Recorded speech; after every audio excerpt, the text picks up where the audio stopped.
Types of universities India में कितनी अलग-अलग प्रकार की यूनिवर्सिटीज़ है, ये शॉर्ट से वीडियो में इस टॉपिक को डिस्कस करते हैं। अब मोटे-मोटे तौर पे आपने कुछ यूनिवर्सिटीज़ के बारे में सुना होगा, जैसे कि कुछ होती है हमारी सेंट्रल यूनिवर्सिटीज़, कुछ होती है हमारे स्टेट यूनिवर्सिटीज़, कुछ होती है हमारी प्राइवेट यूनिवर्सिटीज़। मोटे-मोटे तौर पे ये 3 प्रकार की यूनिवर्सिटीज़ के बारे में ऑलमोस्ट सभी को पता होता है। एक और प्रकार की यूनिवर्सिटीज़ होती है जिसको हम बोलते हैं डीम्ड यूनिवर्सिटी। अब ये चारों प्रकार की यूनिवर्सिटीज़ क्या है या फिर कौन इनको सँभालता है, इसको थोड़ा-सा शॉर्ट में समझते हैं। सेंट्रल यूनिवर्सिटी आपकी जो होती है, उसको सेंट्रल गवर्नमेंट जो है वो सँभालती है।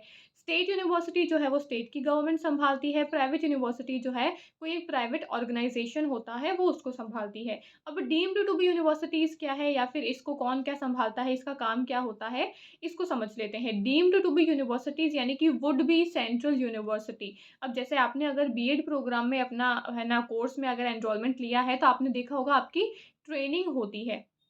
आप इंटर्नशिप पे जाते हो तो वो आपकी ट्रेनिंग होती है। वो जो ट्रेनिंग है वो आपकी किसके लिए हो रही है? वुड बी टीचर्स के लिए, यानी कि आप टीचर बनने वाले हो, उसके लिए आपकी ट्रेनिंग जो है वो करवाई जा रही है। आप अभी टीचर नहीं बने हो, लेकिन आप टीचर इन फ्यूचर बनने वाले हो। वैसे ही आपकी डीम्ड यूनिवर्सिटीज़ होती है, ये सेंट्रल यूनिवर्सिटी नहीं बनी है। सेंट्रल यूनिवर्सिटी बनने के लिए कुछ क्राइटेरियाज़ होते हैं, उसको फ़ॉलो करना पड़ता है और कुछ क्राइटेरियाज़ को फ़ॉलो करके ये यूनिवर्सिटी जो है वो डीम्ड यूनिवर्सिटी की कैटेगरी में आ चुकी है। लेकिन अभी कुछ और क्राइटेरियाज़ बाकी है, ये उनको भी फुलफ़िल कर लेगी, तो ये इन फ्यूचर में जाके सेंट्रल यूनिवर्सिटी बन जाएगी, ठीक है?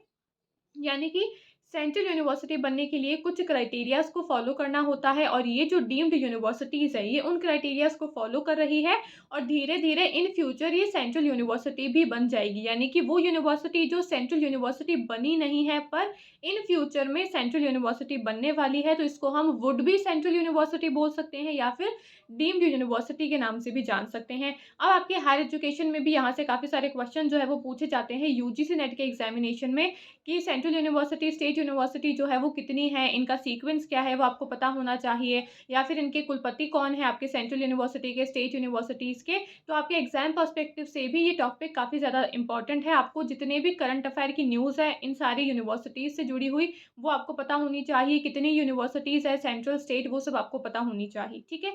अब अगर आप यूजीसी नेट की प्रिपरेशन कर रहे हो और आप अगर कोर्सेज़ में एनरोलमेंट लेना चाहते हो, काफ़ी कम टाइम बचा हुआ है हमारे दिसंबर साइकिल के एग्ज़ाम के अंदर, तो आप गूगल प्ले स्टोर से एचएन अध्ययन के एप्लीकेशन को डाउनलोड कर सकते हो। हमारे पास में यूजीसी नेट के काफ़ी सारे कोर्सेज़ अवेलेबल है। इसके अलावा भी हमारे पास में और काफ़ी अलग-अलग कैटेगरीज़ के कोर्सेज़ अवेलेबल है।